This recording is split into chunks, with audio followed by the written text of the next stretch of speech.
Welcome to the Bourbon Life Podcast, your source for all things bourbon.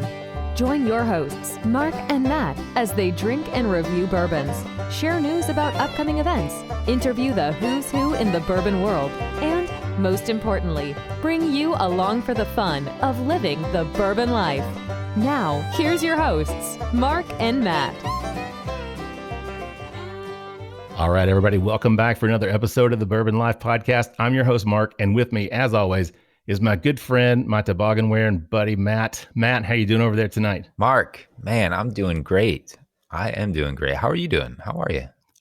Doing great, man. You know, it's been a good day here, and we always talk about the weather, right? So we got the big impending storm that's supposed to hit tonight with ice and snow and who knows what. But I woke up this morning, and apparently Northern Kentucky got like 7 or 8 inches of snow. I had no idea. And I saw pictures on Facebook all day today, and we got nothing. I mean, what kind of that sucks. If we're going to have cold weather, man, go ahead and give me some snow, right? Yeah, not just the ice. Let's at least have the pretty stuff too. Yeah, no doubt. I'll tell you what, we got a great show tonight. So I'm not going to banter too much back and forth. So we want to get into this, but I do need to thank our sponsors, the Stave Restaurant out in Millville, Kentucky. Providing great food out there. They just reopened Thursday of last week. They did some remodeling. They've got a new chef on staff, new menu. If you haven't checked them out, do that. You can see them online at thestavekentucky.com. Check them out in Millville. They're right between Woodford Reserve and Castle and Key. It's a cool little place. They still have, they've opened up indoor dining. So they have the indoor dining available. They still have the wraparound heated porch. And if you're crazy enough to do it, they still have the fire pits. A little cold this time of year, but you can sit out there at the fire pits and have a great meal and some drinks. So check them out. And then also 3 Chord Bourbon, our Sussman Master Blender with those guys. We appreciate their support, and they're putting out some really great products. So check them out online as well at 3chordbourbon.com. Matt, last week I forgot to mention one of our Barrel Society members had a birthday, Dennis Firestein, and I just completely neglected to say happy birthday to Dennis. So Dennis, we owe you one. So happy belated birthday. Yeah, and with that said, there, Dennis, sorry, next one's on us. There you go. That's right. With that said, Matt, you want to tell everybody who we have with us tonight? That's right. We're going to get right into it. Waste no time. We've got a show for you all this evening. And joining us is the master distiller from Heave Hill, Conor O'Driscoll. Conor, welcome to the Bourbon Life Podcast. Hey, Matt. Hey, Mark. I'm excited to be here. Thanks. Well, thank you for joining us. We appreciate it. With that impending winter storm, we all have to be hunkered down. So we're thankful that you were able to, join us. Even it's virtual, of course. So exactly. Well, I'm hunkered at home with some whiskey, so life is good. Yeah, I was going to say that's a good way to be, right? You're at home, you got some whiskey, you're drinking with some people. In my view of life, you can't really beat that. So happy to do that. So Conor, we really appreciate you joining us. We've had this on the schedule for several months, and I've really just been looking forward to this. Definitely. I will tell you, I'm just going to tell you straight up. I am a Elijah Craig barrel proof homer. I absolutely love that bourbon. I just want to get that out of the way. That is my, I don't want to say daily drinker, because it makes me sound, I don't know. When you say your daily drinker is 120 to 135 proof. You're professional. We call that professional. There you go. I've moved up to pro level, but so that is my favorite bourbon. But we're going to start off tonight with something just a little different. And if you want to, since this is your product, if you want to share with everybody what we're going to drink in this first round, that'd be great. All right. Well, we're going to kick it off with Evan Williams Black Label. It's actually the second largest selling bourbon in the world. And we like to describe it as the engine that pulls the Heave Hill whiskey train. That's our bread and butter. And there are, 4 straight bourbons in the family. We're going to go with the OG, the Black Label, 86 proof. Comes in right around 5 years. We don't age state it, but it's typically around 5 years old. So, a nice, easy drinking proof. Lots of complexity for value price bourbon, and a nice age on it too. Yeah, and this one comes in. This is 86 proof. I think. I think you said that. Yeah. Now the mash bill on this one. I think I did some research on it. It looks like 75 corn, 13 rye, and 12 barley. Is that Is that correct? No, you're close, but no cigar. Well, my research is. I need to hire a new research assistant. I think There maybe. you go. This is what we call the HH reg, the Heaven Hill regular mash bill. So Okay. it's 8% corn, 10% rye, and 12% malted barley. I got you. So a very typical Yeah. Kentucky mash bill. Yeah. Yeah. Yeah. So it's even lower rye than what I had anticipated, or what I saw online, or what I don't know where I saw that. Now I'm gonna have to go back and double. We don't hide our mash bills. Obviously, we talk about them all day long. Yeah. Actually, so you're right. I mean, 10% is not huge for rye, but the rye really comes through in this whiskey. I mean, there's a lot of that rye spice on it. Yeah, definitely. And speaking of which, Matt, I see you're over there nosing it. You want to jump in and tell us what you're picking up over there on this? Yeah, on the nose, I get a nice good whiff of like sweet corn coming through, and then Mark, we were talking a little bit. There's for me, I get some cherry and definitely some really nice oak, like a smoky or like a sweet like marshmallow or some sort of a sweet toasted note to it as well. Yeah, I agree. We talked about that a little bit earlier before we started the show, Matt. Picking up that little bit of cherry on there, that dark cherry kind of aroma to me. The sweetness on it, a little bit of that oakiness as well. So really, really a nice. I mean, I don't want to say kind of your typical bourbon flavors, but I mean, I think that would be what you would associate with a standard. I mean, a standard bourbon. No, absolutely. I think that's a great way. I mean, it's nothing fancy, but it's a really solid bourbon. What you guys just described, pretty much it's hitting all the pillars of bourbon. It's got that oak influence, nice bit of smoke and char in the back, some fruit coming through, but predominantly a lot of those, like that barrel sweetness with the grain showing up as well. And I mean, again, it's a value price bourbon, but at 5 years old, it's really starting to mellow nicely, and all the parts playing nicely together.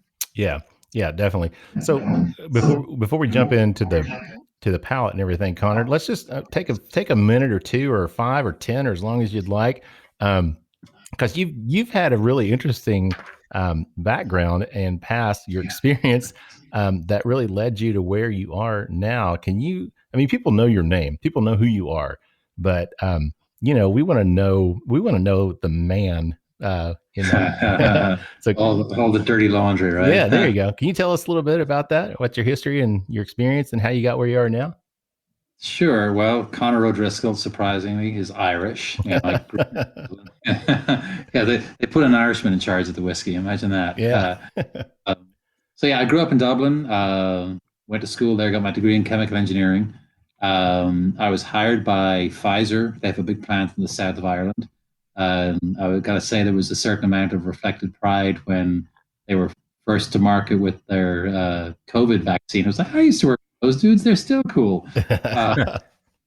So they sent me. I'd worked for them for about a year in Ireland, and we were very unglamorous product. We're using deep tank fermentation to make citric acid. Nowhere near. I still ferment. Most of my career has been fermentation based, but it started off with citric acid. And I've been with them for not quite a year, and they asked me to go to Terre Haute, Indiana, 3 hours northwest of here, and that was supposedly for a 3 to 6 month assignment. And by absolute happenstance, I reconnected with some friends from Louisville. I'd met some of them in Europe on trains during college, and we'd fallen out of touch, got back in touch.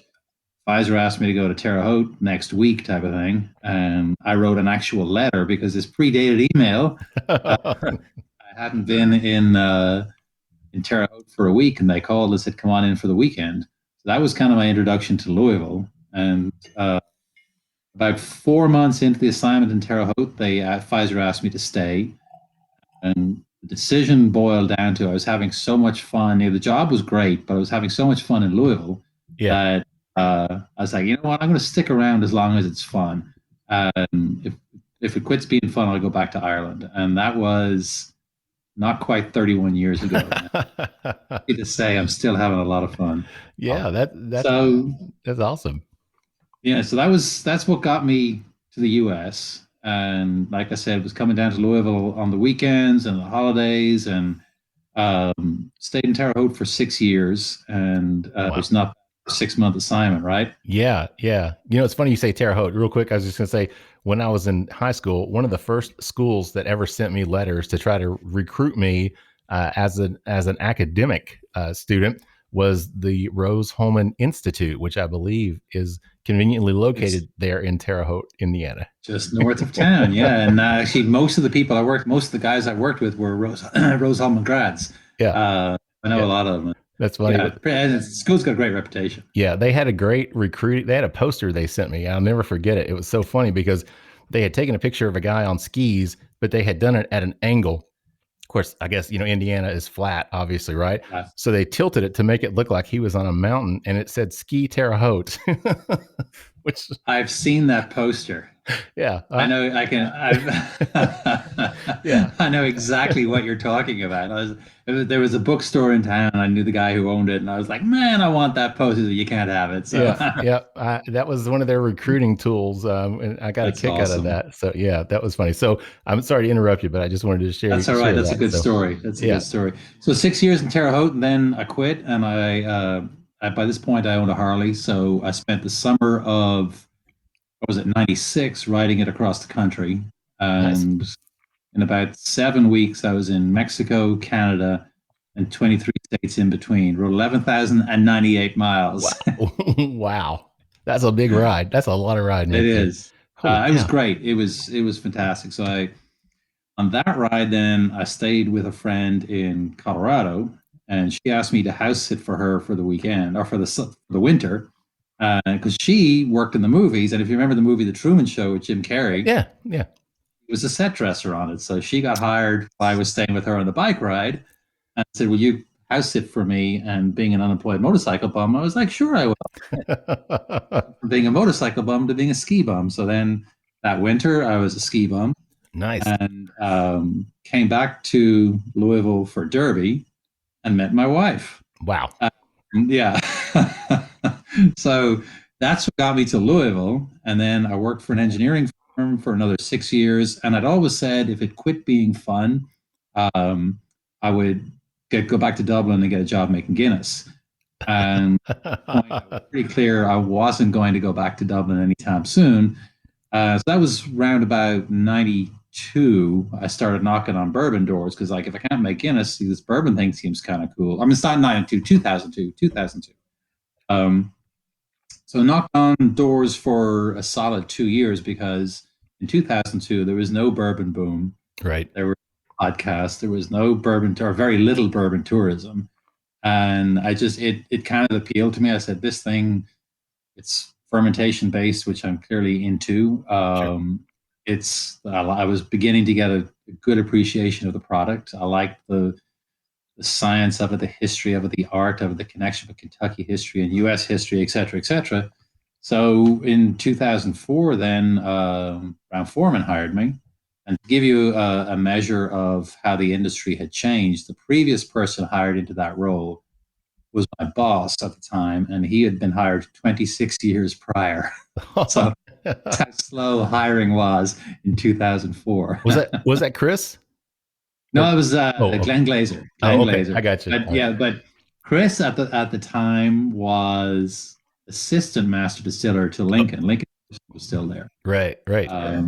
Yeah. So that's where it all began. 2004, Brown-Forman Distillery in Shively.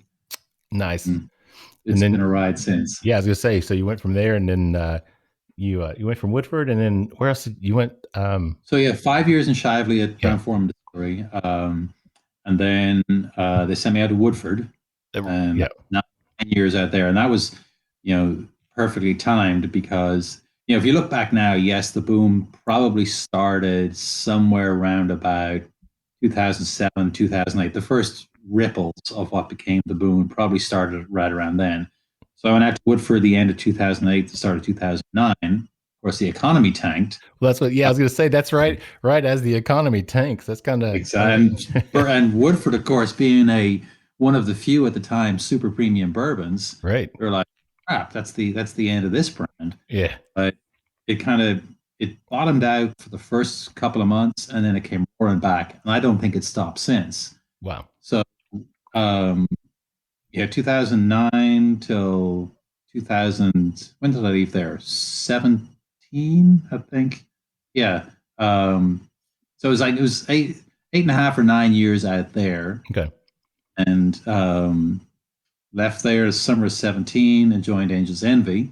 Oh yeah, right. So I did that for about a year and a half when Heaven Hill called.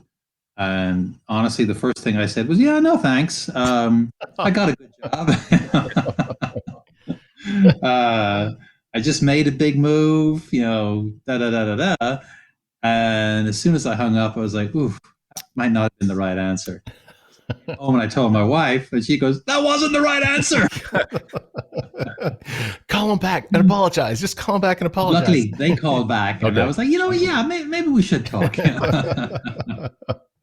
Oh man, well that's the awesome. Rest, as they say, is history. Yeah, no doubt. That's a great story. I love that. You're talking about being a Colorado guy. Matt spent some time out west himself. He's been kind of a climbing snow ski kind of a bum there for a while too, weren't you, Matt? Nice. Yeah.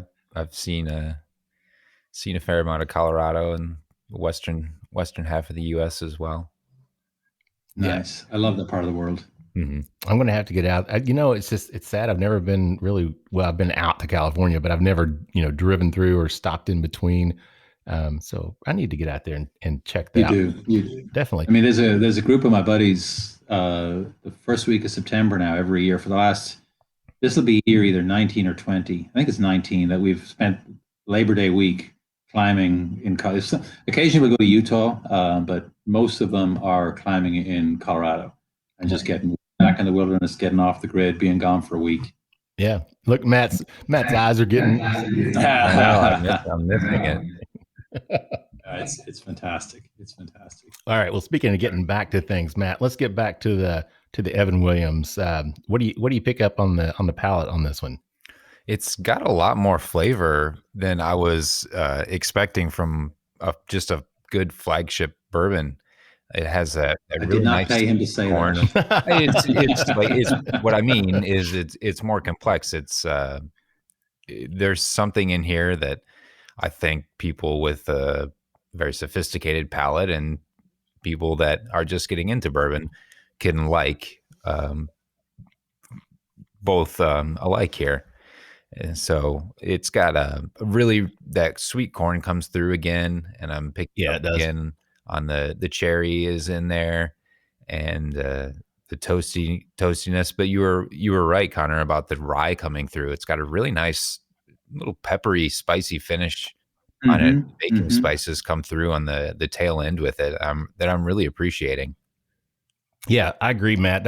I think that was the one because I've had the bottle and bond, the 100 proofer, the white label. And I love that bottle. I mean, that's $14 or $14. I mean, that's goodness gracious, I mean, but I have not, and the Evan Williams, just so everybody knows, I bought that today at Liquor Barn here in Hamburg in Lexington, and I think it was $12, something like that. So, I mean, ridiculously underpriced. Yeah. Well, honestly, I mean, with the way the market is now, I mean, I hate to say I agree, but I don't want to encourage you to increase pricing or anything like that. But I mean, it is. And that, honestly, Matt, that's the biggest thing I think that stood out to me, was the spiciness. Mm-hmm. I was really shocked at 10%, to pick up that much of it in the finish on it. I mean, it doesn't linger for hours or anything, but you get that rye spice, you get that sweet corn, like Matt said. To me, it's kind of like I compare that kind of like to a frosted flake almost, where you get that corn flavor, but you get a sweetness that combines with that. And it's almost like when you're a little kid and you eat those frosted flakes, if you ever ate those as a kid. Oh yeah. Yeah. But the spiciness comes through and it keeps coming back, which is, I mean, that really surprises me on that at 10% and at 86 proof. To me, this drinks higher than its proof class. It really does. We like to use the phrase longer, stronger, better value. You guys just explained why right there. I mean, it's aged a little longer, it's a little higher proof, the value you can't beat. And then way you guys just described, I mean, literally, I couldn't have written it better myself. It's, I mean, it's again, like on the nose, it's got all those pillars, and Right. they don't, they kind of flow one into the next. You just nice and smoothly. Yeah, it's funny because on the show, a lot of times we will talk about what we would maybe classify as an introductory bourbon, or a bourbon that we would want to introduce someone. And we've actually done a show. One of our first shows was a friend of ours who drinks red wine, and she was not a bourbon drinker. So we just came up with some things that we wanted her to try. But this wasn't on the show, but this is one that I think I would easily recommend to somebody. Number one, they're not going to spend a ton of money on a bottle. And if they decide they don't like it, they're not going to be, oh my God, I just spent $125 on a bottle of bourbon that I don't like. But like you said, and like Matt and I have talked about, I mean, this hits a lot of those classic, what I would consider to be classic bourbon notes. And I think it would be one that people could drink in at 86 proof. It's not going to be something, as I mentioned earlier, I like those 120s, 130s. The new drinkers are not going to go for that. So this seems to be something that I would definitely recommend. And obviously you said this is the second largest seller. Is that right? Yeah. Yeah. So obviously there's a lot of people out there that agree with that. and yeah, actually COVID, every cloud has a silver lining. Williams sales have been off the charts, but people locked at home.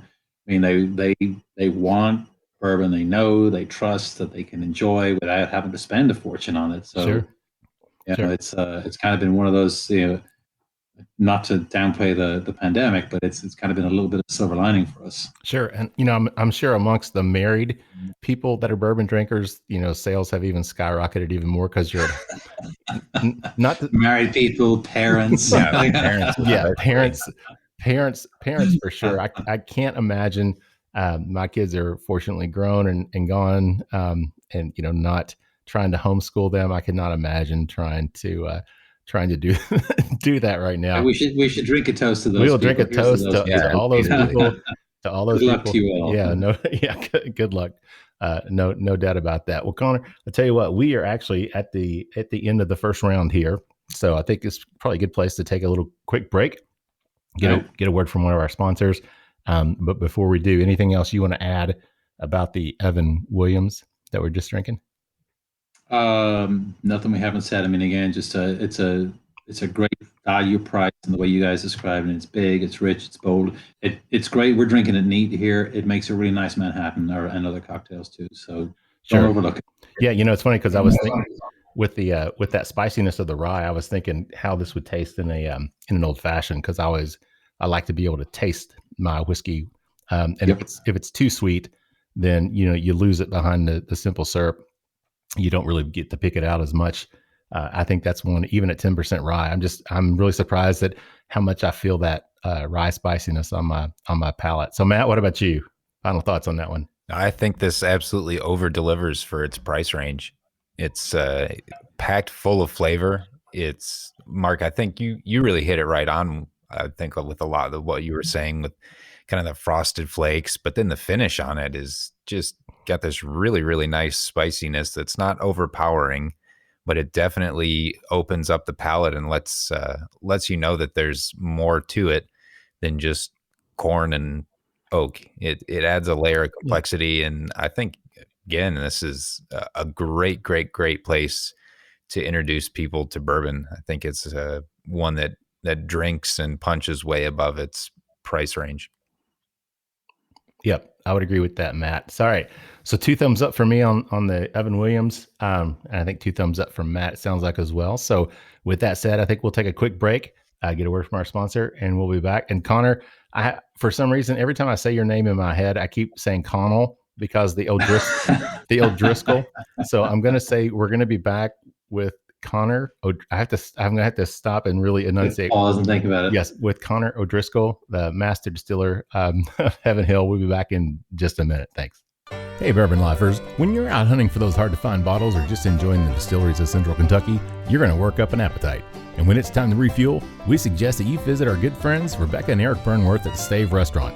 Located at 5711 McCracken Pike in Millville, Kentucky, close to Castle and Key and Woodford Reserve, the Stave Restaurant is just off the beaten path, nestled on the banks of Glens Creek. With a newly redesigned menu, Chef Kyle Klatka prepares amazing food each day featuring an elevated Kentucky-inspired cuisine. You can take our word for it. The food alone is worth the trip to the Stave. With a full-service bar, great bourbon flights, and signature cocktails, the Stave is the perfect place to catch up with friends after a fun-filled day of touring the local distilleries. And you can even purchase bottles of bourbon to take home with you while you're there. Make sure to follow the Stave on Instagram and Facebook at The Stave Kentucky, or visit them online at thestavekentucky.com to stay up to date on everything that's going on. The Stave Restaurant is a bourbon lover's paradise, right here in the heart of bourbon country. All right, everybody, welcome back for round 2 of the Bourbon Life Podcast. I'm your host, Mark, and with me, as always, is my good-looking buddy over there. He looks kind of like, what's his face, from Rob Lowe, Matt. I mean, I'm just telling you, dude, it's that whole Rob Lowe 1980s thing, but I'm glad you're still here with me tonight. We're having a good time, right? I'm telling you, Mark, I told you, I watched St. Elmo's Fire. I didn't see it. I'm giving you a saxophone for your birthday, dude. I'm going to get you a saxophone for your birthday, and that's it. I'm just going to lay that there, and then we're going to do video podcast of the Bourbon Life, and you're going to have to play saxophone for everybody, okay? I'll start brushing up on my sax skills. Well, yeah, everybody, welcome back. Matt, you want to tell everybody who we have with us? Yeah, thank God we have somebody else here, so you don't have to listen to me talking about playing saxophone, because we've got from Heave Hill, the master distiller, Conor O'Driscoll. He's back for session number 2. Conor, what do we have poured up before we forget and start bantering down who knows what road? What do we have in our glasses for round 2? We are shifting gears to another one of our mash bills. This is our wheated mash bill, and the product we're drinking is Larceny, the small batch Larceny. So this differs from the HH Reg in that we're using wheat instead of rye, and instead of 10% wheat, or instead of 10% rye, we have 20% wheat. So relatively large amount of wheat. Okay. We bottle this at 92, and again, non-age stated, but it's typically around 6 years old. Okay. So again, same way that the Evan Williams is a little older than its competitive set. Larceny, same thing. Gotcha. So I'm just curious on the mash bill here, because I was doing some more research today, and I just saw, I didn't find a percentage, but it said it's about a third higher than other wheated mash bills out there. So my mathematics, and then Matt will confirm that in our notes. I even said my guess would be around 20% wheat. Boom, so, nailed it. So yeah. I nailed that. So what's the thought process? Just kind of curious behind the higher wheat mash bill. So I was not around for the origin of this, right. But this brand kind of traces its roots all the way back to Old Fitz, and that is a brand that we now own and bring out as a limited edition. Right. And at the distillery, when we make this mash bill, whatever word I'm looking for, the way we mark it on the production schedule is OFD, which stands for Old Fitz Distillate. So. And that's one important thing we can get into here if you want is, at the distillery, we don't make brands per se. We have 5 different mash bills that we mash, ferment, and distill. Sure. As they age, they become brands. But Larceny obviously grew out of Old Fitz, which is one of those grand old brands, trace its roots back to Stitzel-Weller and before that. So again, the way we talk about it is, if you're going to do a wheated bourbon, do a wheated bourbon, and just, put some wheat in there and kind of not see what happens, because we know what happens, but kind of let that flavor grain shine through. Sure. Yeah. Let it do its thing, what it's supposed to do. Matt, you've been over there giving it the nose. What are you picking up on this one? It's got a really soft and kind of subtle nose. I'm picking up like the wheat is coming through, and I say this, like I always go back that sometimes I pick up like a fresh baked bread type of wheat coming through, and I'm getting a little bit of honey with it as well. Yeah, I get the honey, and almost like it's coming across almost like apple smell to me, and I don't know why, but something, I can't put my finger on it. It's just some kind of fruit that's coming through that, but if there's a sweetness to it, it's 6 years old. Is that or around 6 years old, right? Around 6 years old. Yeah. Okay. So, I seem like I pick up a little bit maybe of that oak coming through on the nose, Matt? I It don't was know. really subtle, yeah. Yeah, it's just there, just a hint of it. But yeah, that's I really like it. It's funny going back talking about the old Fitz. Was I think the best bourbon I've ever had in my life was the 1966 very extra old Fitzgerald. That was it was distilled. Nice. Yeah, it was distilled in 56 and bottled in 66, and it would just happen to be down at Bardstown Bourbon. It was one of their curated bourbons that they had. I was on a tour with a guy that had some special access to stuff, so we had the we had the opportunity, and they were like, "Well, if you want to try it, go ahead and try it." So I was like, "Yeah, you don't have to convince me," but Tell me twice, yeah. yeah. The 10-year-old Stitzel Weller, that's the best bourbon I've ever had before. So talking about the distillery, let's kind of get into a little bit of the history and a little bit about the distillery itself. Can you share about that and kind of tell our listeners about Heaven Hill itself and the history? Yeah, so its official name is the Bernheim Distillery, Okay. and most people don't know is that it's at 17th and Breckenridge in Louisville. So we're literally, I look out the window of one of our fermentation rooms, and I'm looking in the window of Brown-Forman's CEO's office. We are right across the street right across the parking lot from them, and it's the world's largest single-site bourbon distillery, and nobody knows it's there. Everyone thinks that Heaven Hill, everything's down in Bardstown. Used to be. One of the defining moments in Heaven Hill's history was, of course, the fire of November '96. Storm hit one of the warehouses. It caught fire and subsequently set fire to a total of 7 warehouses, 90,000 barrels, and a literal river of burning whiskey rolled down the hill in the front door of the distillery and burned it to the ground. I was living in Louisville. I had just moved to Louisville around the time of that happened, so I was aware of it, but it didn't really hit my radar. So when I joined Heaven Hill and started learning more about this, and you Google distillery fire, before you've got typed FI, the pictures are popping up, and it's apocalyptic. Yeah, it is. 300-foot flames and just the glow in the sky from miles away. It's pretty crazy. So the reality is that that should have shut the company down. But again, a testament to Max Shapiro, the Shapiro family, and being an independent, family-owned company. The day after the fire, Max gets all the workforce together and says, we have cases to ship, we have orders to fill. Everybody get back to work.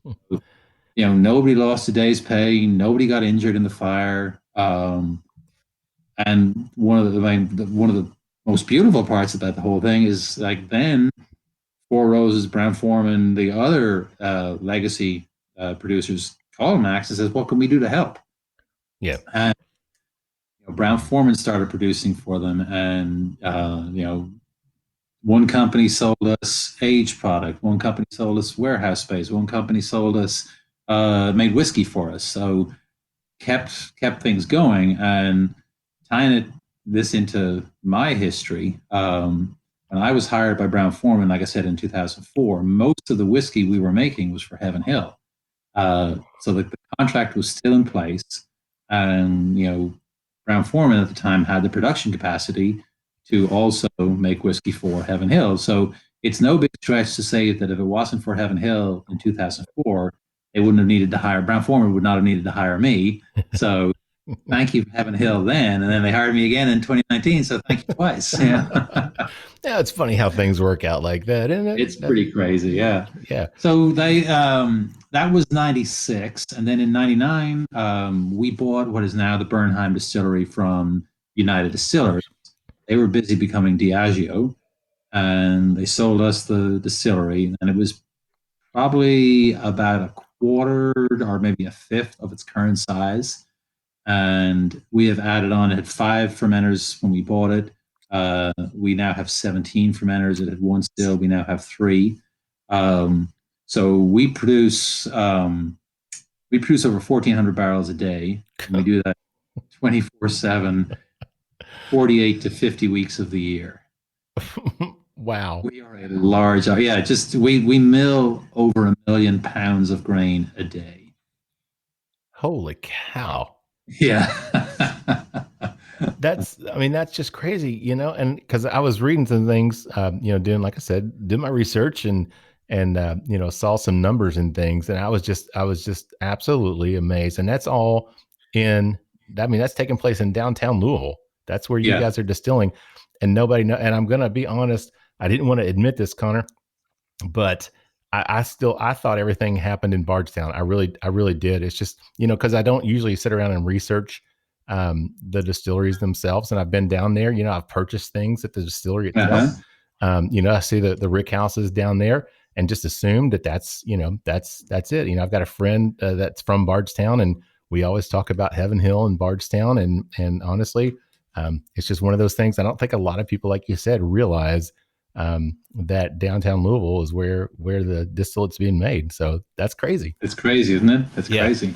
Now, and I saw something else that you guys have roughly, is this correct? Roughly about 20% of all of the aging bourbon is actually That's aging.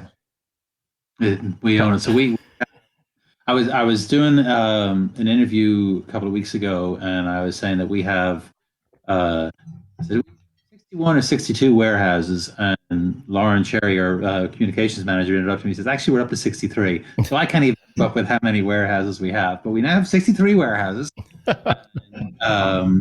We have 1.9 million barrels, over 1.9 million barrels aging. Wow. It's mind-boggling that you guys have it. Now, that all happens, though, down in Bardstown. Is that right? Is that where the aging? So we have 6 warehouse sites, and okay. 5 of them are down around Bardstown. Okay. But there's one at the Bernheim Distillery too. So we have 7 warehouses at the Bernheim site, and we have about 480,000 barrels there. These are big houses. Okay. At the Bernheim? At the distillery in Louisville. So you come at 17th and Breckenridge. On the west side is the distillery. On the east side are our warehouses. Okay. And I honestly hate to sound stupid, but I did not know that, Connor. And and I work over in Louisville every couple of days, so I'm gonna have to swing by. I'm definitely gonna have to swing by now and actually it's interesting. There's been distilleries on this site since the 18 dot, way back when. Right. And United Distillers we bought it from. Before that, I think Shenley owned it. Actually, before that, Shenley owned them. There were 2. One was called Astoria, and I forget what the other one was. But Isaac Wolf Bernheim, after whom Bernheim Forest is named, right. He owned it for a stint, or owned them for a stint, and he brought out I.W. Harper whiskey, still on the market. I.W. were his initials, and Harper was his buddy. So that's more of the history. So yeah, the site is steeped in history. Yeah, that's really cool, and to me, I love it when I watch it, when I get to watch a show, when I get to do a show, and I'm actually learning at the same time as our listeners are. So that's really cool. Now you talked about earlier, working with the family. So what's it like working with the Shapiro family and being in a situation where it's not a large, it's a big company, no question about it, but it's a family-owned company versus, some other larger type of conglomerate liquor spirits company? To put it mildly, it's great. There might be downsides, but I haven't found them yet. The Shapiro family founded Heaven Hill in 1935. We just celebrated our 85th anniversary. Yep. They kind of got in the business almost by accident. But Max's dad and his 4 uncles, so the 5 brothers, they owned kind of general stores throughout central Kentucky. And at the end of Prohibition, they invested in the old Heaven Hill Spring Distillery. And Earl Beam was the first master distiller. And it turns out he was a better distiller than he was businessman. So the investment became ownership, and they kept Earl on. And,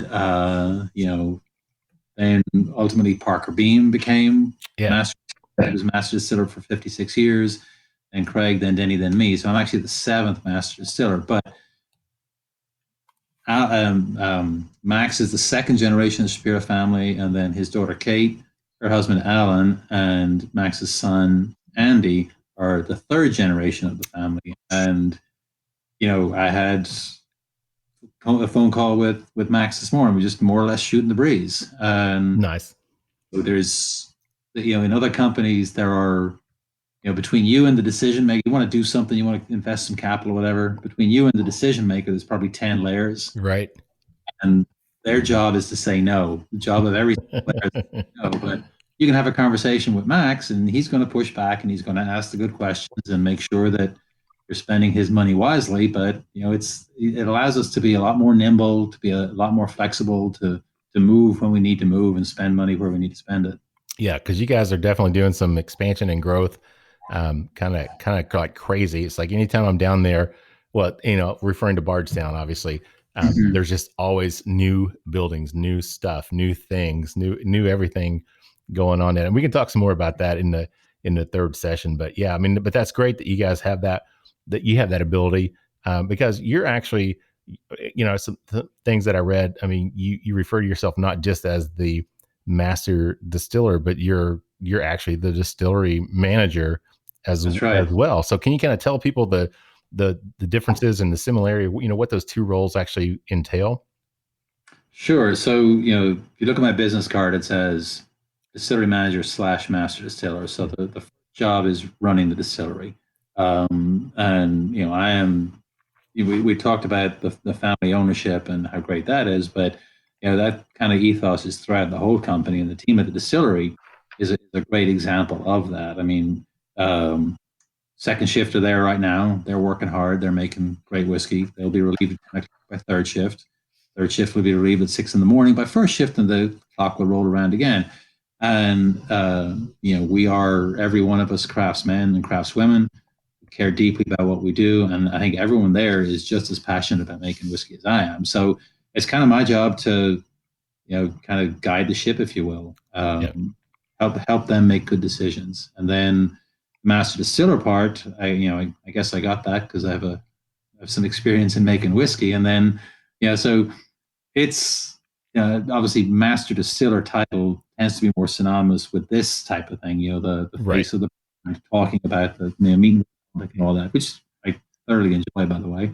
But again, kind of the one flows into the other, and it's I do enjoy. I really enjoy going to the distillery every day, and we got a lot of cool stuff going on. It takes a lot of focus, a lot of energy to keep a facility that big and that complex operational. Sure, but it's a fun way to spend your day at work.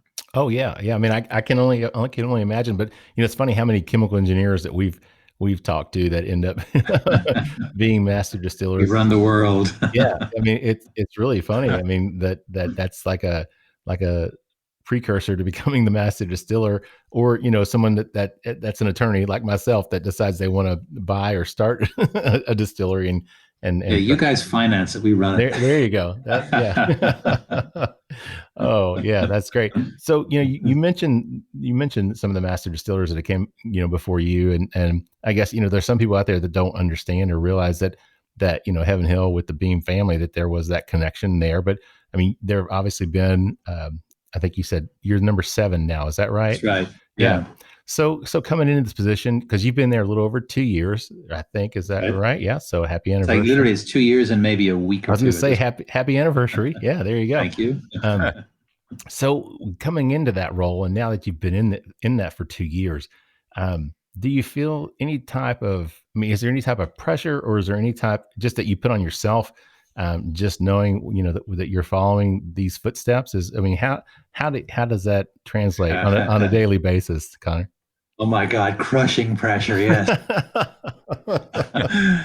No, I wouldn't describe it as pressure, but I'm very keenly aware of, the giants whose shoulders I stand upon. And, just of those obviously is Parker Beam. Yeah. I was lucky enough to have met him a couple of times. I wouldn't say I knew him, but I met him a couple of times. But long before, this job ever became an opportunity for me, I was aware of his influence and the reverence that people hold him in. Now that I'm part of the company, that, it's like he's still around, everyone's still loves to tell Parker stories and just remembers him nothing but fondly. So yeah, I mean, the one of the first interviews I did was with Fred Minnick when I got this job. And oh yeah. What's your first goal? And I said, my first goal is not to screw up. And that's still goal number one. Oh gosh. Yeah. I mean, I can imagine, I mean, people are eyeballing and saying, okay, what's this guy going to do? And what's going to change? Or, I mean, is he going to carry on these traditions and whatnot? And, but that's really cool that people still, hold him in such high esteem and the storytelling, because bourbon is obviously, a large part of, stories is such a large part of the bourbon industry and the bourbon heritage. And, for me as a lifelong Kentuckian, it's so cool, with just the history that goes along with bourbon, the bourbon industry. And as a Kentuckian, I feel just such a tremendous sense of pride about the industry and about the people that have been involved with it. So it's fun for us, Matt and I, to be able to share, the stories and have people like you on the show that can share those stories with our listeners. We really enjoy that. So Matt, let's get back, because we're at the end of session 2 here. Let's get back to the Larceny. What are you getting on the palate and on the finish on this one? The palate is, again, it's very approachable. It's got a very soft, sweet palate. That the nice wheat comes through with it. And I think, Mark, that fruit that you were talking about, I picked something up as well. And I'm getting, to me, it's coming across as like a nice apricot. Yeah, maybe that's it. Maybe that's what I just can't put my finger on that. Get like the sweetness from that, and a little bit of the darkness from an apricot as well, with a touch of the zest, maybe of citrus coming through. But I get nice apricot, and it's got a really good, kind of somewhat spicy, not a rye spice, but nice, good little bit of heat and sweetness on the finish as well. I think it's a very, very well-rounded product. And that's what kind of surprised me again, Matt, because when I think of a wheated mash bill, I think instantly it's going to be sweet. I get a creaminess in the mouthfeel from it. But at the same time, I do almost pick up a little bit of a spiciness with that sweetness, which kind of surprised me, to be honest. I wasn't expecting that, but I like it. But yeah, all around, it's got a solid finish to it. Again, it's not hanging around for 2 or 3 minutes, which, you wouldn't expect that, but it does have a nice finish on it. It's just got a good mouthfeel to it. And again, as a bourbon, if somebody doesn't know much about wheated bourbons, I think this would be a great spot to say, hey, like you've got to check this out. Now, for me, again, going back to the whole barrel proof thing, I do have the Larceny barrel proofs, just because. You mean whiskey of the year? Yeah. let me. Since we're going to drop some bombs, let me just drop that in there. Yes, the whiskey of the year, exactly right. Congratulations on that. But yeah, so the Larceny barrel proofs, again, I mean, to me, it's great.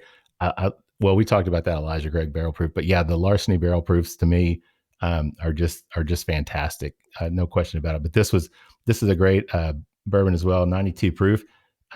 It's a solid bourbon. I paid, I think I want to say maybe $25, something like that, $25 for this. I mean, yeah, you're shaking your head. I know it's kind of like, it's like, seriously? Yeah. It's like, don't change your pricing structure. Okay, Connor, let's leave everything. Well, luckily I don't have any control over that. Right. So, my own experience with Larceny. So my whole time at Brown-Forman, with Woodford especially, and even Angel's Envy, all the whiskeys I drank were rye-based bourbons and or rye whiskeys. Sure. And for me to have to switch gears and get used to drinking Larceny, I mean, it was a major, like, wait, what? This is so different from anything my palate is used to. It's much milder, it's sweeter, it's much more subtle. Sure. But Larceny has become, it's almost my daily drinker, because it's such an easy drinking bourbon, and it's sure. Makes it, put ginger ale in that, and you just got a happy little drink. Yeah. Whether you go all the way to making the full mule, but it partners really well there. But yeah, that subtleness, Matt, you're right. I get that toasted bread. I do a lot of bread baking in my spare time, so that maybe that was what the resonance was. But yeah, I love that on the nose of Larceny. Very nice. Yeah. All right. Well, guys, we're at the end of round 2, so we'll wrap it up. Again, 2 thumbs up on this one. I really enjoy it. Would probably, the barrel proof probably a little bit more for me, but but still, Yeah, that's pretty special. yeah, definitely still like the Larceny. Matt, same thing. I'm assuming from you there. So, all right. So with that said, let's take a quick break, and we'll get a word from our sponsor. We'll come back with more with Conor O'Driscoll, Master Distiller and Distillery Manager with Heave Hill. We'll be right back in just a second. Hey, Bourbon Lifers, we want to take just a second and tell you a little bit about 3 Chord Whiskey. 3 Chord's line of whiskeys embody the spirit of creativity. The whiskey is a true collaboration between producer and composer Neil Giraldo and master blender distiller Ari Sussman. The 3 Chord team of expert blenders, coopers, and sensory professionals have developed a multi-step process they call perfectly tuned taste. This process begins by carefully selecting the finest bourbon and rye whiskeys from Kentucky, Tennessee, and Indiana, and then blending them all together. After each blend is completed, the 3 Chord team then applies their proprietary process of pyrolysis, that's a lot to say, isn't it? Which involves heating American oak to precise temperatures to release specific flavor and aroma compounds. Then they use another proprietary method called rhythmic disruption process, and that's more than just playing music to a bunch of barrels, which integrates all of those related compounds into the blended spirit. Finally, each small batch blend of 3 Chord is evaluated by a trained sensory panel to ensure an uncommon depth of flavor, character, aroma, and a perfectly tuned taste in each bottle. With their introductory blended bourbon, their Amplify Rye, Strange Collaboration, which is a Pinot Noir finished Kentucky bourbon, their 94 rated 12-bar reserve, and the brand new highly coveted 15-year Kentucky bourbon they call the Whiskey Drummer, there's a lot of options available from 3 Chord. Like the feeling you get when you hear that perfect song, you'll know that the 3 Chord line of whiskeys are right from the first sip. They resonate with so much flavor, you'll want an encore. Find out more about 3 Chord whiskeys and distribution in your area at www.3chordbourbon.com. All right, everybody, welcome back for the third and final session and/or segment, whichever you prefer to call it, of the Bourbon Life Podcast. I'm your host, Mark, and with me, as always, still here, thankfully, is my good friend, Matt. Matt, thanks for hanging out for the third round for me. Hey, Mark, we've made it this far. We better stick around for the exciting conclusion. That's right. And everybody else listening, Bourbon Life that's Podcast. right. Everybody else listening, you better do the same thing, right? That's right, because we've got joining us for session number 3, Conor O'Driscoll, the Distillery Manager and Master Distiller at Heave Hill.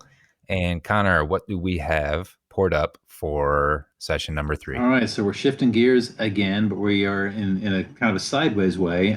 So we're going back to the HH Reg mash bill, the Heave Hill regular mash bill. But instead of Evan Williams, we're going Elijah Craig. So like we talked before, Evan Williams comes in around about 5 years and it's 86 proof. Elijah Craig is 94 proof, so big step up there. And this is typically, we're drinking the small batch, which is typically like a 300 barrel batch, give or take. Okay. Normally, half of those barrels are 8, 9, 10 years old, and the other half are 11, 12. So we're going to see, kind of a broad spectrum of that, the sweet spot for bourbon age. Yeah. Not to lead the tasting or anything, what we should see is like a well-rounded, complex, rich, no off notes, no spikes, just like well crafted bourbon.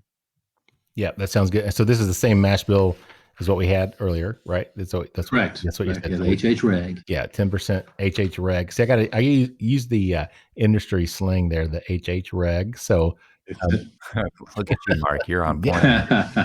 So earlier you talked about the different mash bills. Can you want to just jump in and kind of tell us a little bit about that? Well, since we kind of branched off onto that just now. So all right. So I talked about the size of the distillery and how that sets us apart. One of the other things that sets us apart is we make 5 distinct styles of American whiskey.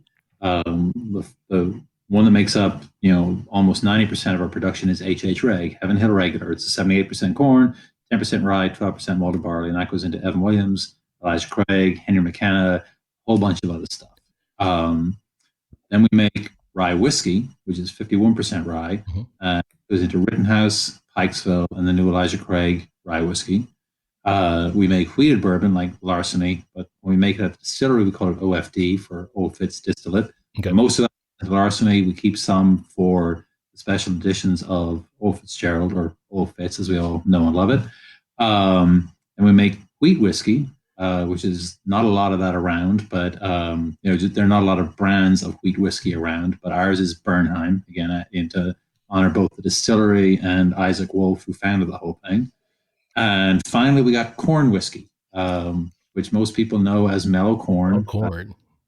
4-year-old bottle in bond, completely overlooked whiskey unless you know about it, and people love it. You talk about price, a $7.50 of mellow corn, bottle and bond whiskey, $11. Yep. And it's a very smooth, soft drink and sweet whiskey. Quite the surprise to anyone who drinks it. So anyway, there's my plug for mellow corn. But most of what we make, you don't want to tell people that, Conor. You know, we make a surprising amount. We make a surprising amount of corn whiskey. That's great. You kind of bring it up like it's a cult classic. Because I have some friends back in Michigan, where I'm from, and like amongst this group, mellow corn is like that cult classic. Like whenever they do a tasting, and they'll put like pictures online of some big old like epic bottles that they all bring. There's always someone always has a bottle of mellow corn in there as well. It always makes the cut. We could talk the rest of the night just stories about mellow corn, but it's and then there are Reddit subgroups for mellow corn, and these people are passionate. Yeah, about their like as they say, if you know, right? So exactly. Kind of leave it at that. So yeah. Well, all right. So that's a good rundown on that. We appreciate that explanation on the different mash bills. So when you're laying barrels down, I mean, you're laying the stuff down. Do you know what's going to be what? Do you anticipate that, or we don't? No. So again, at the distillery, our focus is on making consistent, high quality whiskey, and our goal is to that every day we make HH Reg. It's HH Reg, and it's as high quality as we can make it. So that goes into all the nitty gritty of corn quality or grain quality when it's delivered, managing our yeast properly, running the fermentations properly, keeping the stills operating smoothly and steadily, etc. All the distillate is entered into the new charred white oak barrels at 125 proof, and then we put them away in our 63 warehouses, and we let time do magic. And that's one of the reasons we can turn those 5 mash bills into. We've got over 100 different brands of whiskey out there. That's what I was going to ask you that too. How many different expressions you guys have? I knew it was a ton. It's over 100, and I honestly don't know. It's like it's 100. It's probably in the 110s right now. Wow. But yeah, it's crazy. But how do we do that with just 5 mash bills? We have 63 warehouses that are big, that are small, that are in the city, that are tin-sided, that are brick. We put them on the top floor, in the middle, on the low floor. You manage all those levers, and all these beautiful whiskeys come out. Yeah, I mean, there's no question about it. Speaking of beautiful whiskeys, getting back to this Elijah Craig. Yeah, good segue. Thank you. I'm good at that. It's that attorney in me. I can just take it and turn it where I want to turn it, right? So leading the witness, Your Honor. Oh gosh, Matt, what else? What are you picking up on this one? It's got, I think the complexity on the nose is the first thing that really comes across. It's apparent that this has been inside a barrel for a little bit longer, because it's got some more subtle flavors. I'm picking up a little bit more vanilla coming through. It has more spice on it, more baking spice, but also a little bit of pepper, like a cardamom as well on the nose. The corn comes out just a touch, but it's again more subdued and definitely a little bit more of a mature smelling corn with it. But I get a lot of vanilla, a little bit of that apricot. Yeah, I can't add much more to that. That's why Matt's here, Conor. So Matt's got a great nose. I'm really impressed. Yeah, I'm telling you, I just get to sit here and steer the conversation. Smells like whiskey. Yeah, and just let Matt It's like I get to drink and talk to people, and Matt gets to talk about what he smells and tastes because he does an excellent job. It's his But honestly, what he's doing is quite the skill, because it's, we can all smell it, and it smells good, it smells like whiskey, but being able to pick it apart and then put the adjectives to what you're smelling, sure, that's the hard part. Yep. So people who are listening out there and you're like put off by these guys can pick all these things out. It's like, does it smell like good whiskey to you? I mean, it's a great skill and you're very good at it, Matt, but you don't need to have that to enjoy good whiskey, right? Right. Absolutely. It's go ahead, Matt. It's the truth. Well, but and it's funny, Connor, because like you said earlier, and we had talked a little bit about Parker Beam and the Beams, and we had Fred and Freddie on the show a couple months ago, and I love it because I got to ask Fred, what's the best way to drink your bourbon, and he's like, any damn way you want to. So I appreciated the fact earlier that you talked about adding a splash of whatever of soda or something, and drinking your bourbon, however, because we're drinking it neat, obviously, but my feeling is, and people ask me as well, since we do the podcast and we do the Instagram site, and I'll get messages, how do you like to drink your bourbon? And it's like, I agree. It's like any way that you find it, that you enjoy it. I mean, that to me is the best way to drink your bourbon. I have no qualms with that. I work at it, let us do the work. We'll work making it. You just chill and enjoy it, right? Yeah, that's right. So just enjoy it. So if you can't pick out all those nuances and flavors like Matt, who has a very well-trained palate, he can do that, which is spectacular. Look, he's shaking his head. He's so modest. He's like, he's like Connor dropping those bombs about winning whiskey of the year. It's like, it's just speaking of whiskey of the year, let's see, we talked about Larceny, the barrel proof, and then we talked about Elijah Craig barrel proof was whiskey of the year a couple of years ago as well, was it not? Yeah, 2017. Yeah. So, and then let's see. Then last year, the McKenna had Henry McKenna. So Henry McKenna won in San Francisco. Right. Okay. Right. So it went from being readily available around here for $38, for a 10-year-old single barrel bottle and bond. Yeah. Then it won best bourbon, and it became difficult to get. Yeah. And then a month after I started with Heaven Hill, it won best in show, which means it was the best whiskey in the world, and it's still $38 and still impossible. And now it's impossible to get. So it is, and I will tell you that is one bottle. There's a few bottles that I'll buy when I see it, like Eagle Rare. I love Eagle Rare, 10-year, pretty much still a single barrel. Anytime I see always been good, yeah. Anytime I see a bottle of that, I'll pick that up. Henry McKenna, there's no doubt about it. I just bought another bottle probably 3 weeks ago at Total Wine here in Hamburg. I walked in, some lady had it in her shopping cart, and I was like, "Where'd you get that?" She's like, "It's over there on the shelf." I'm like, "Okay, thank you."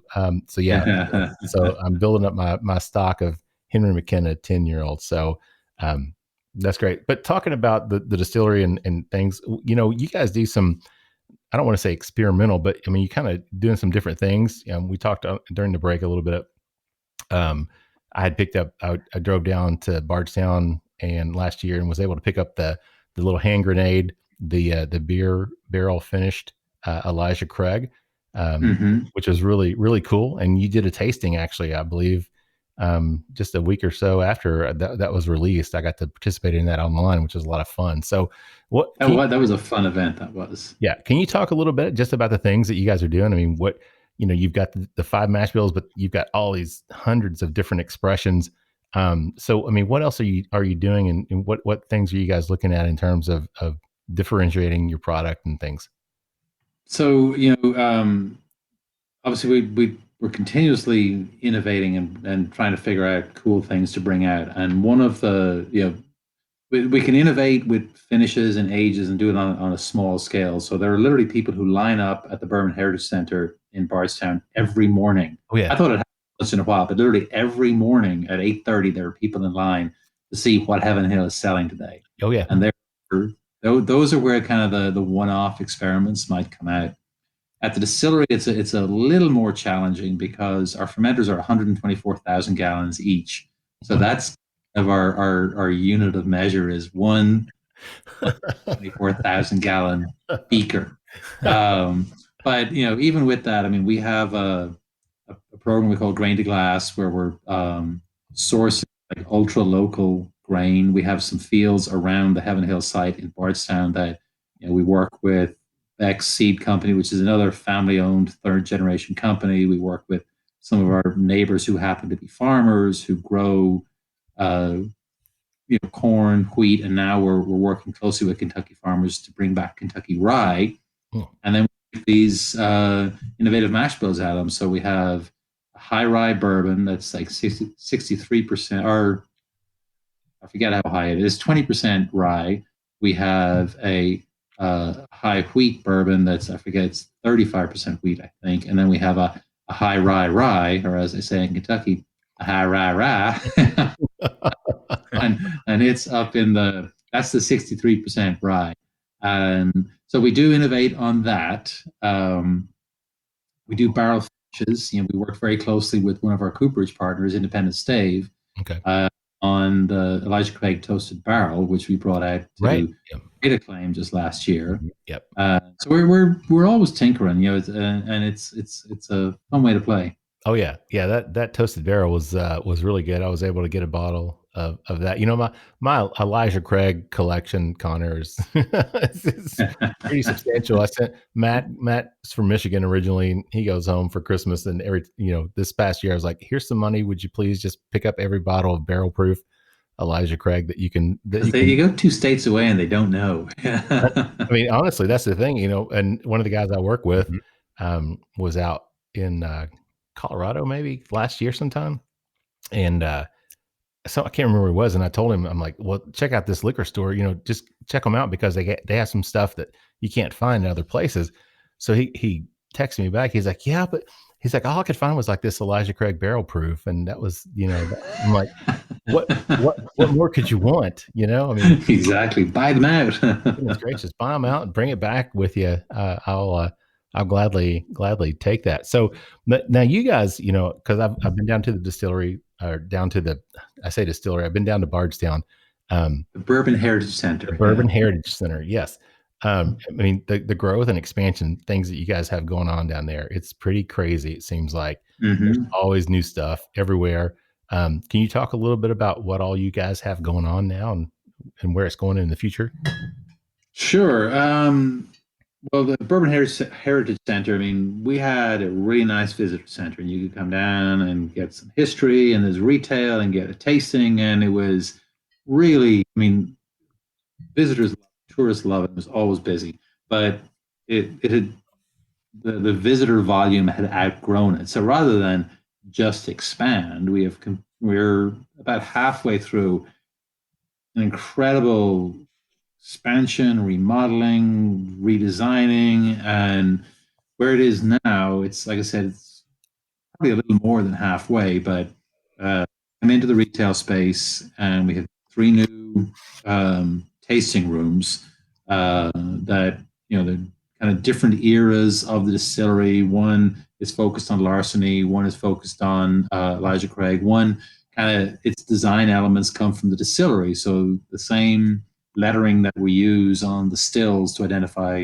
still number 1 is, stenciled on the wall there. So that's cool. But the next part that's going to open up will have a visitor experience called You Do Bourbon, and it'd be like you're in the lab looking at the yeast and smelling the whiskey and doing all kinds of cool stuff like that.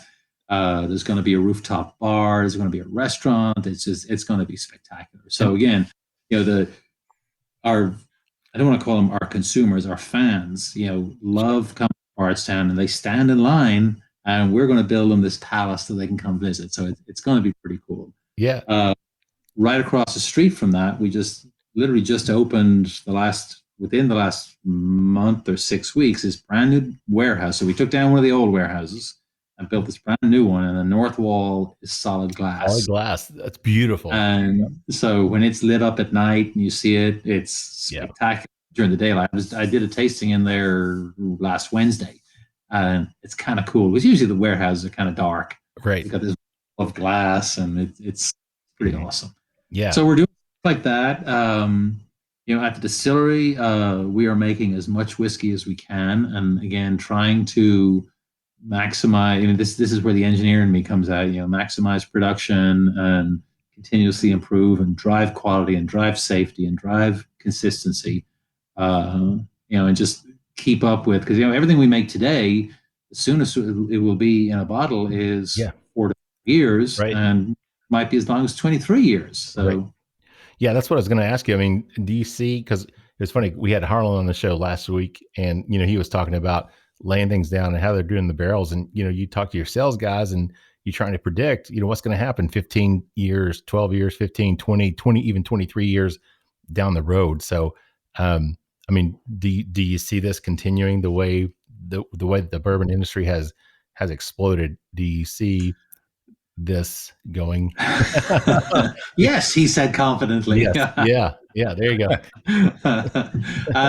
I think we do. I mean, we're past the boom stage. It's sustained now. We're all very well aware of boom bust cycles. Sure. But I think there's a lot of smart people making a lot of smart decisions and doing things like innovation and broadening our bench, deepening our bench, rather than just rely on Evan Williams 86 proof. Is like, what else have we got? And that's what puts us in such a good place, I think, is that broad, deep bench. And if you look at the Elijah Craig family, it used to be just the 12-year-old, and it became small batch, and then the small batch and the barrel proof. And then we added toasted barrel and we added rye to it. Right. So it's this, consumers can come at it from many different angles. And as we talked earlier, if you're new to bourbon and you're like, hey, what's all this craze I hear about? I don't want to drink whiskey because it's too rough, it's too raw. Well, let's try Larceny. No, that's not rough and raw at all. Let's try Evan Williams. Oh man, I can enjoy this. So we're coming at it from that point of view, and again, not losing sight of who our consumer is and what they want. Yep. Yeah, that sounds great. So let's get back a little bit, because we're almost at the end. Well, actually, we're at the end. And I hate to wrap it up, but I'm having a good time here. Let's keep talking. We can keep talking as long as you want, Conor, as long as you're available. Trust me, we've gone as long as an hour and like 45 minutes before, but we don't want to keep you that long. But challenge accepted. Getting back to the whiskey, Matt, what are you getting on this one on the palate? So this is one of my favorites. I absolutely love some good old Elijah Craig, and one of the things I love, and maybe we can touch on this if we have a couple more minutes, is that this is included in your single barrel program.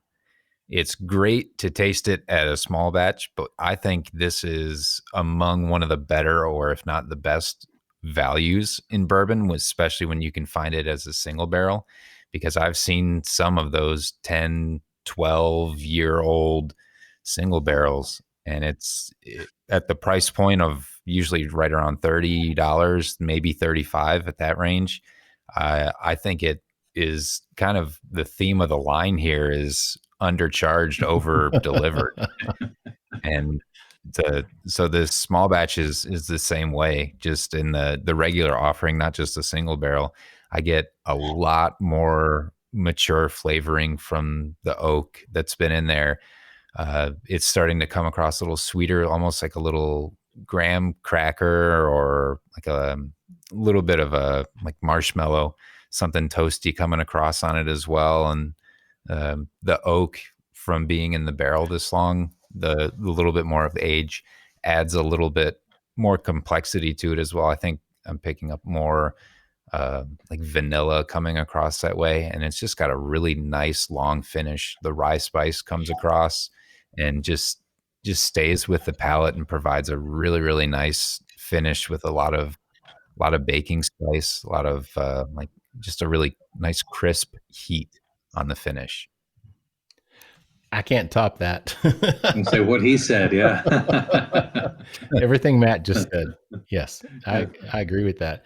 No, I mean, I agree, Matt. And, the one thing I noticed when I poured it in the glass was the color, that is darker than the Evan Williams and the Larceny.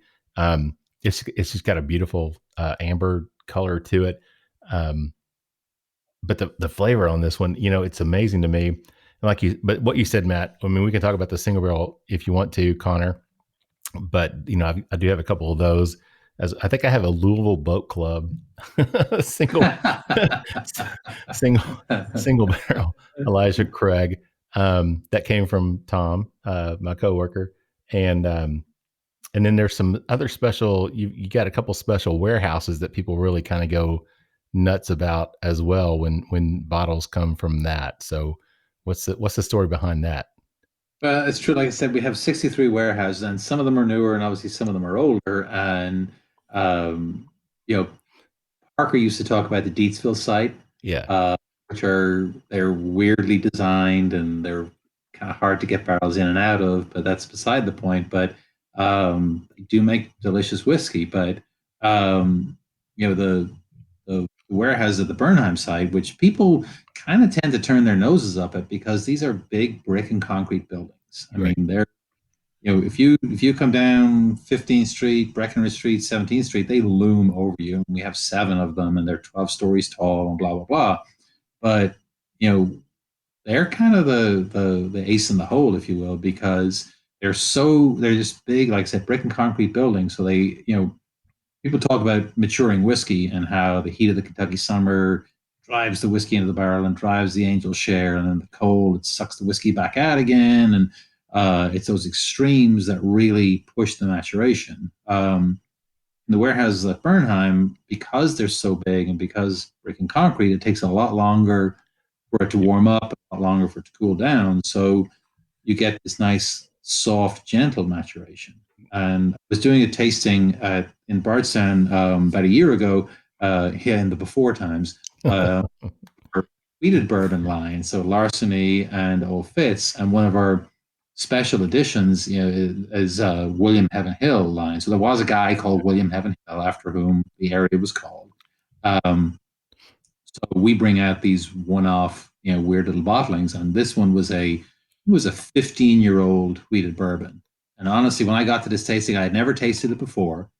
And my knee-jerk reaction was like, ugh, it's going to be too woody. It's been in the barrel too long. The barrel's going to completely overwhelm this soft, gentle, wheated spirit. And I'll have to pretend that this is good and lie my way through it. As soon as I tasted it, I was like, this is one of the best whiskeys I've ever tasted. Wow. It came on the first floor of Warehouse G, which I can see from my office window. And those 15 years in that soft, gentle maturation had brought out just this really subtly flavored, gentle, but complex whiskey. And I was like, holy blank, that's So people ask me, what's your favorite warehouse? And I said, well, I'm only up to like 30 of the 60. 63, yeah. But I think they all have, they've all got their personalities, and there's something there for everyone, I'm guessing. Yeah. One thing I usually ask our guests, and I forgot to ask you, so what's the first bourbon that you remember drinking, Connor? Do you remember? You know what? Funny you should ask, because it was either Old Forester or Old Fitz. Okay. I don't remember which one, but obviously I'm closely associated with both, and I still drink both, and both are still great. So. Yeah, that's awesome. Well, we are at the end. We've kind of run over there a little bit. Sorry to hold you over, but we've appreciated our time with you. Thoroughly enjoyed it. Thank you, fellas. This was a good time. Yeah. So just kind of wrapping up, where can people find more information about you guys, the distillery, or the Heritage Center? Are you guys open down there? You're open. The gift shop's open? Yeah, we are. And there are tours, the numbers on the tours, and they're tasting tours, basically. Okay. Which, poor you get to come and drink some interesting whiskeys, right? So the numbers are reduced, but the retail is open, and you can see the expansion being built. And we don't do tours at the Bernheim Distillery. Okay. We've got the Evan Williams Bourbon Distillery the Evan Williams Bourbon Experience on Main Street, right? Which is, we make 1,400 barrels a day. They make one. There's a really cool tour there a lot of history of Louisville, a lot of history of bourbon, and obviously tells you a lot about who Evan Williams was. Yeah. And my buddy Jody Filiatro and his team run one of the coolest tiny distilleries you've ever seen. Yeah, and that's downtown in Louisville on Main Street, right? Yep. Yeah, so That's right. 7th and Main. Yeah, so that's really cool little place. So people wanting to get the bottles of the fancy stuff, they can line up in the morning down there in Bardstown and wait their turn, right? Exactly. And the Evan Williams Bourbon Experience, we call it the UB because EWBE spells UB, right? Bourbon Experience. They've got some cool stuff there. There's Evan Williams Red Label, which is a 12-year-old, and the two places you can get it are at the UB and in Japan. So, good to know. It's a good one. I think it's about $130 or something, but it's kind of worth it. If you want to splurge on something special, that's a good one. When it comes to bourbon, I mean, what's money, right? I mean, come on. Time is money, and 12 years old is a long time. So that's exactly right. You got to pay for what you want. So, all right. So real quick, Matt, wrapping up on the Elijah Craig, final thoughts. Absolutely. Oh, yeah. All day. Yeah. You're a big fan. I'm a big fan. No doubt about that. So, you want a good whiskey for an old fashioned, Matt? You mentioned old fashions earlier. This fella will knock a fashion out of the park. Yep. There you go. All right, Conor. So before we wrap it up, anything you want to add before we get out of here? Thank you. This has been a lot of fun. I appreciate the deep dive into our whiskeys, and Matt, I'm impressed by your nose. It's you got some skills there. It's like we always say, Conor, if you just say it confidently enough, people believe it. Thank God made it this far. It's got me this far too, so yeah. Oh, yeah. You got a little further than I have, so congrats on that. Well, Conor, we really appreciate you being with us tonight and taking the time, and we're sorry we held you over. But that's all right. I enjoyed it. I don't sound upset, do I? No, you don't. Not at all. We really appreciate that. So, all right, before we get out of here, I do need to thank our sponsors again, the Stave Restaurant out there in Millville, Kentucky. Check them out right there on the banks of Glens Creek. They're located between Castle and Key and Woodford Reserve. Great little place. They got a brand new chef. They just reopened on Thursday. So check them out online at thestavekentucky.com. And then also 3 Chord Bourbon. You can check them out online as well at 3chordbourbon.com, one of our new sponsor, and we're really happy to have them on board with us. So with that said, I'm going to wrap it up, send us home with our tagline, which is, may your glasses always be full, and may you keep on living the bourbon life. Thank you for joining us for this week's episode of the Bourbon Life Podcast. Our mission at the Bourbon Life is simple: to share our passion for all things bourbon with you every week. And we'd really love to hear your thoughts on how we're doing. You can find us on Instagram and Facebook at The Bourbon Life. You can also contact us by email at thebourbonlife@gmail.com. And you can always find us on your favorite podcast platform. If you have a moment, we'd love it if you would rate us and give us a review. So until next week, we hope your glass is always full and that you keep on living the bourbon life.